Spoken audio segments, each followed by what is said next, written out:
ओम शांति। 7 जून 70 की अव्यक्त मुरली है। दिव्य मूर्त बनने की विधि। आज बाप दादा ने विशेष हम बच्चों को अपनी अव्यक्त स्थिति के द्वारा दिव्य बुद्धि को बनाने की धारणाएं स्पष्ट की है।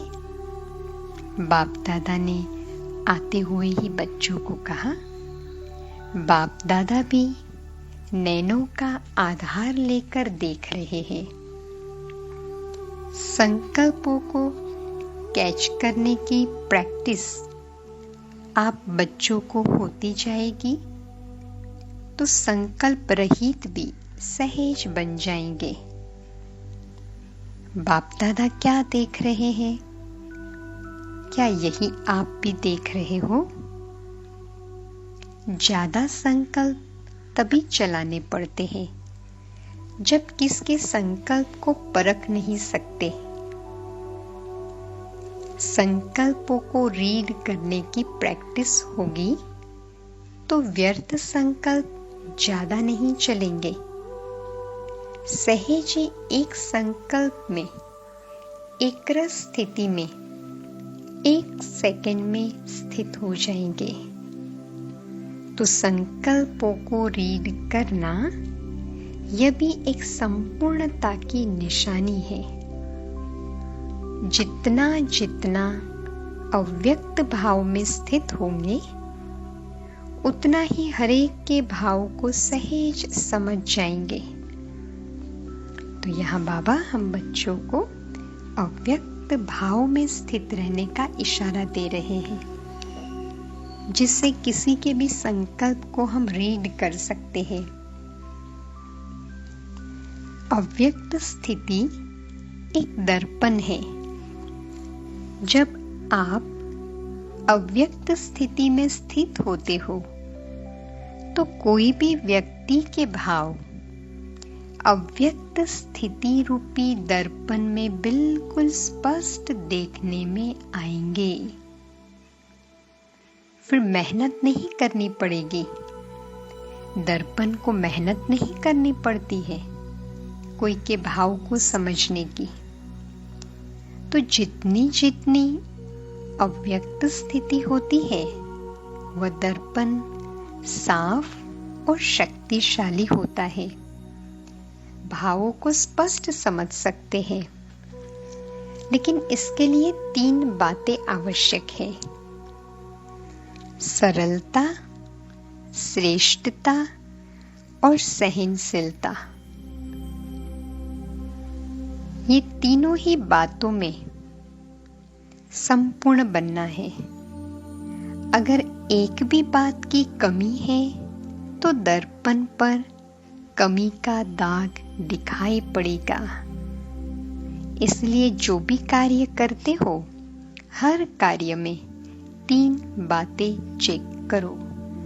बाबा ये विधि बताते हैं अव्यक्त स्थिति बनाने की। तो क्या चेक करना है? सभी प्रकार से सरलता हो। ये पहला चेकिंग। दूसरा, सहनशीलता भी हो। और तीसरा, श्रेष्ठता भी हो। साधारणपन न हो।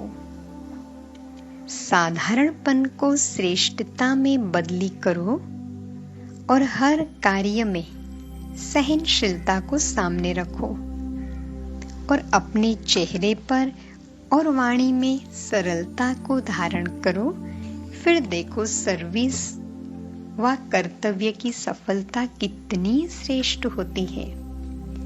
तो यहाँ बाप दादा ने हम बच्चों को एक गहरी चेकिंग बताई। अव्यक्त स्थिति प्राप्त करने के लिए, संकल्पों को रीड करने के लिए ये 3 धारणाओं को पक्का करना है। तो आज से हम स्वयं में ये चेकिंग करेंगे। श्रेष्ठता भी हो हर प्रकार की, संकल्प बोल कर्म की। फिर हमारा स्वभाव सरल भी हो, है ना। आगे भी बाबा ने कहा एकदम इजी। और तीसरा, सहन शक्ति भी हो। तो अव्यक्त स्थिति सहज बन जाएगी। फिर आगे बाबा ने कहा, कोई भी पुराने संस्कार का कहां पर भी दाग न हो। कर्म में भी प्लेन अर्थात श्रेष्ठता हो। अगर प्लेन हो जाएंगे तो फिर तो प्लान और प्रैक्टिकल एक हो जाएगा। फिर सफलता एरोप्लेन के मुआफिक उड़ेगी। इसलिए हर बात में मनसा वाचा कर्मणा और छोटी बात में भी सावधानी चाहिए। मन वाणी कर्म में तो होना ही है, लेकिन अलौकिक संबंध जो है उसमें भी प्लेन होंगे तो सफलता मिलेगी। और आप सभी बच्चे सर्विस में आगे बढ़ेंगे। आप सभी के मस्तक पर सितारे के रूप में सफलता चमक पड़ेगी। सितारे अनुभव होंगे, सफलता के सितारे। इसलिए सदा याद रखो, सफलता हमारा जन्मसिद्ध अधिकार है। तुमको कोई भी देखेंगे तो उनको भी दूर से देखने में आएंगे जैसे दिव्य मूर्त हो, साधारण मूर्त नहीं। आजकल तो बहुत सर्विस में बिजी हो ना। जितना जितना एक दो के समीप आएंगे उतना ही सफलता समीप आएगी। तो यहाँ बाबा और गहराई में लेके जा रहे हैं। आगे बाबा ने कहा, जितना प्लेन बुद्धि होंगे, सरल होंगे, समीप होंगे, उतनी सफलता आएगी। दूसरी धारणा, संस्कारों में समीप आना, ये है एक दो के समीप आना। जितनी समीपता उतना एक दो को सम्मान देंगे। तो एक दो के संस्कारों से समीप आना है। बाबा ने कहा, जितना एक दो को सम्मान देंगे उतना ही सारी विश्व आप सभी का सम्मान करेगी। सम्मान देने से सम्मान मिलेगा। देने से मिलता है, न कि लेने से। कोई भी चीज लेने से मिलती है, कोई चीज देने से मिलती है। तो कोई को भी सम्मान देना गोया सर्व का सम्मान लेना। कभी भी कोई का विचार स्पष्ट न हो तो भी ना नहीं करनी चाहिए, सदैव हाँ निकलना चाहिए। देखो बाबा कितनी छोटी छोटी धारणाएं पक्की कराते हैं अव्यक्त स्थिति के लिए, कि बच्चे सम्मान देना है, एक दूसरों के संस्कारों के समीप आना है अर्थात संस्कार मिलाना है। और तीसरी बात, कभी किसी को ना नहीं करनी है, हाँ करना है। जब यहाँ हाँ जी करेंगे तब वहाँ सतयुग में भी आपकी प्रजा इतना हाँ जी करेगी। अगर यहाँ ही ना जी करेंगे तो वहाँ भी प्रजा दूर से ही प्रणाम करेंगी। तो ना शब्द को निकाल देना है। हाँ, ये बाबा पक्का करा रहे हैं। कोई भी बात हो पहले हाँ जी कहना ही दूसरे के संस्कार को सरल बनाने का साधन है। ये कितना वंडरफुल तरीका है जो किसी के संस्कार को सरल बनाने के लिए बाबा ने कहा बच्चे हाँ जी करना है। वर्तमान समय जो कर्म आप कर रहे हो वही भविष्य के लॉज बनते हैं। आप सभी का कर्म भविष्य का लॉ है। वह सोचकर शब्द निकालने हैं। एक एक शब्द भविष्य के लॉज बन जाते हैं।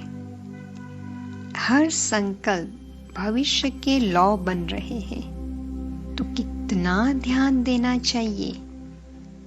अभी तक एक बात को पकड़ते हो तो दूसरी बात छूट जाती है, लेकिन दोनों ही बातें याद रहे। कभी विधि को पकड़ते हो तो विधान छोड़ देते हो, कभी विधान को पकड़ते हो तो विधि छोड़ देते हो। हाँ, तो यहाँ बाबा कहते बच्चे आपको तो अपने संकल्प बोल को इतने महान बनाने हैं क्योंकि वो विधान बन रहे हैं। उसकी युक्ति बाबा ने कहा, विधाता की याद में रहने से विधि और विधान दोनों साथ रहते हैं।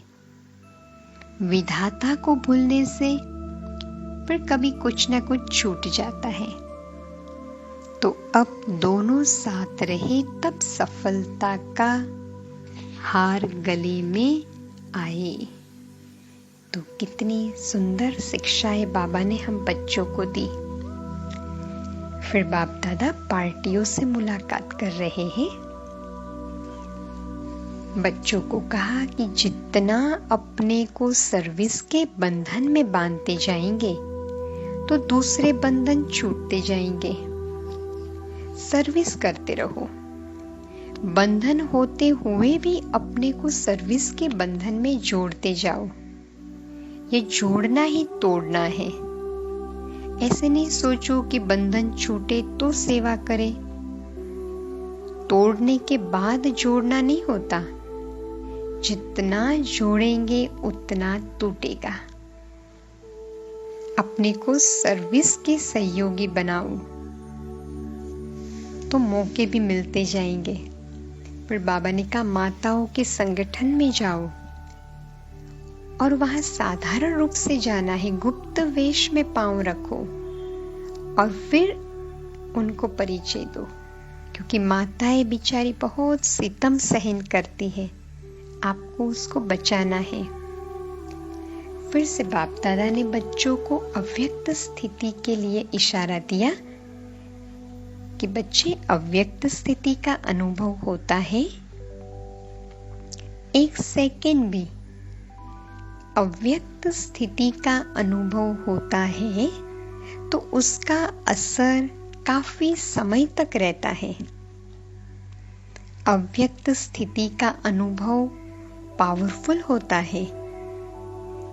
जितना हो सके उतना समय व्यक्त भाव से अपने मन बुद्धि को हटाकर अव्यक्त स्थिति में रहना है। अव्यक्त स्थिति से सर्व संकल्प सिद्ध हो जाते हैं, मेहनत कम, प्राप्ति ज्यादा होती है। इसलिए अव्यक्त मूर्त को सामने देख बनने का प्रयत्न करना है। जैसा बाप वैसे बच्चे, अंतर न हो। अंतर को अंतर्मुख होकर मिटाना है। देखो बाबा विधि बताते हैं, अंतर्मुखी बनकर अपने अव्यक्त मूर्त को सामने रखते हुए समान बनना है। देखो ज्यादा से ज्यादा परिस्थितियों का सामना साकार ने किया ना, तो बच्चे क्या घबराते हो परिस्थिति से? बाप नहीं तो बच्चे क्यों घबराते हैं? बाप तो नहीं घबराए। देखो साकार बाबा को देखा ना, कभी घबराहट का रूप देखा?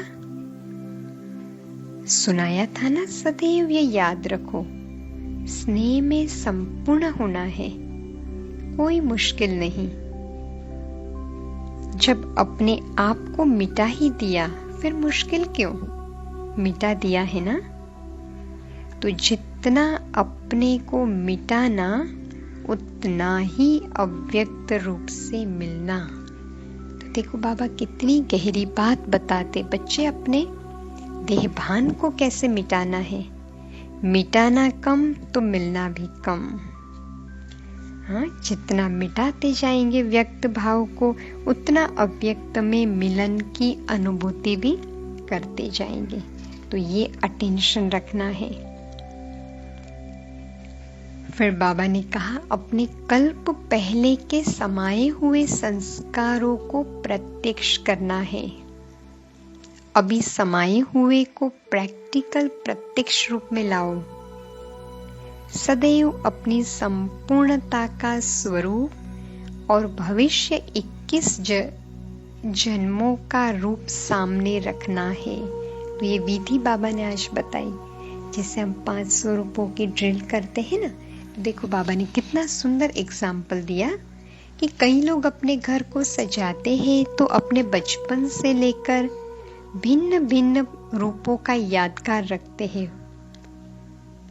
फोटोज रखते हैं ना। तो आप अपने मन के मंदिर में अपने संपूर्ण स्वरूप की मूर्ति, भविष्य के अनेक जन्मों की मूर्तियां स्पष्ट रूप में सामने लाओ। फिर और कोई तरफ के संकल्प नहीं आएंगे। तो ये विधि बताई बाबा ने, तो इसका हम प्रयोग करेंगे। अपने स्वरूपों को सामने लाना बार बार।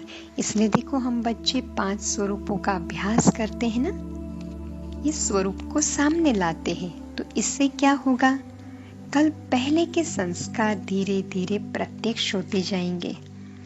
फिर बाबा ने आगे कहा, जैसे बाप सर्व समर्थ है तो बच्चों को भी मास्टर समर्थ स्वरूप बनना है, स्नेही बन अधिकारी बनना है। ईश्वरीय बंधनों को तेज करो तो कर्म बंधन आप ही ढीले हो जाएंगे। कर्म बंधन से छूटना है तो ईश्वरीय बंधन में बंधना है। तो यहाँ बाबा ने ईश्वरीय सेवा, ईश्वरीय नियम मर्यादाओं के बंधन में बंधने के लिए इशारा दिया।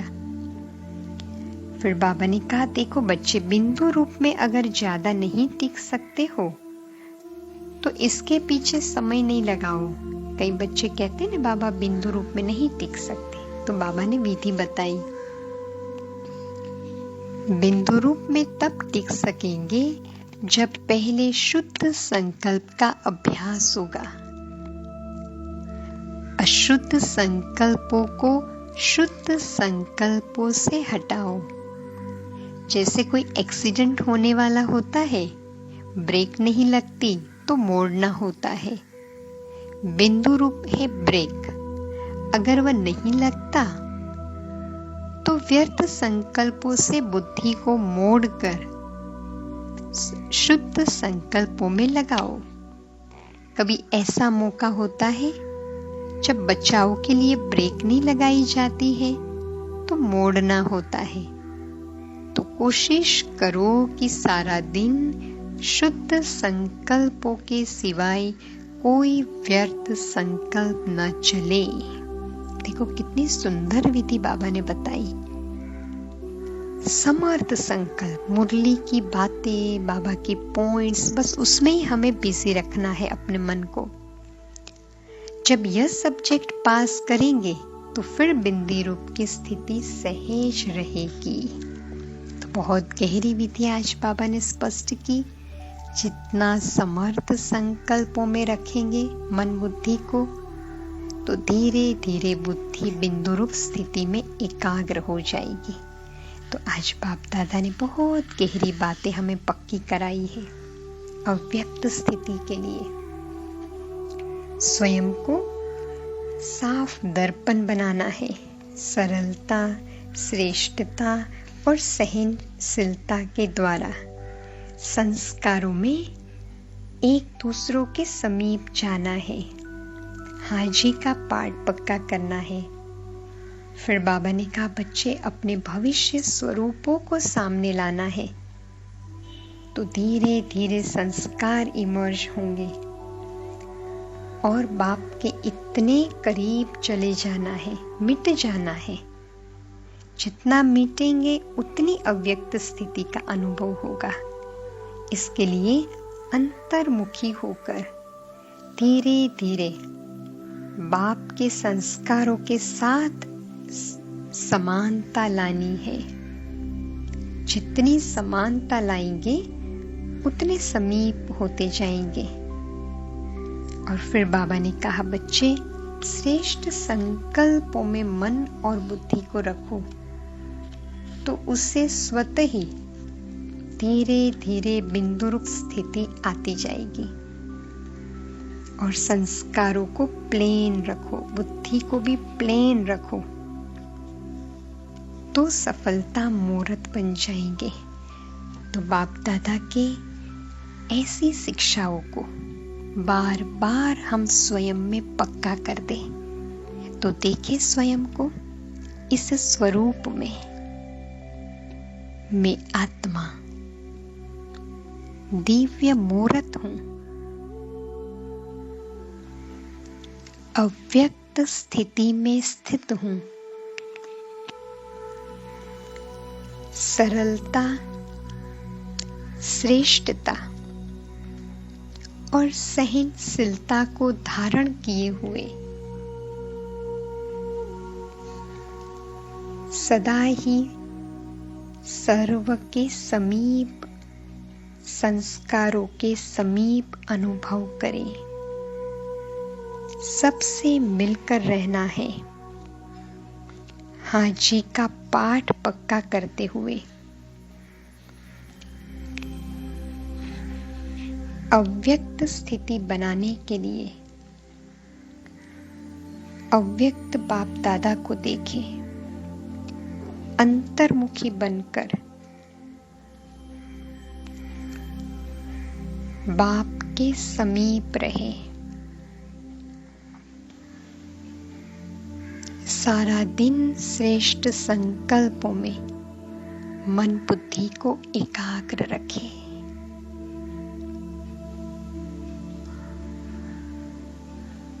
तो अव्यक्त स्थिति का अनुभव होगा। ओम शांति।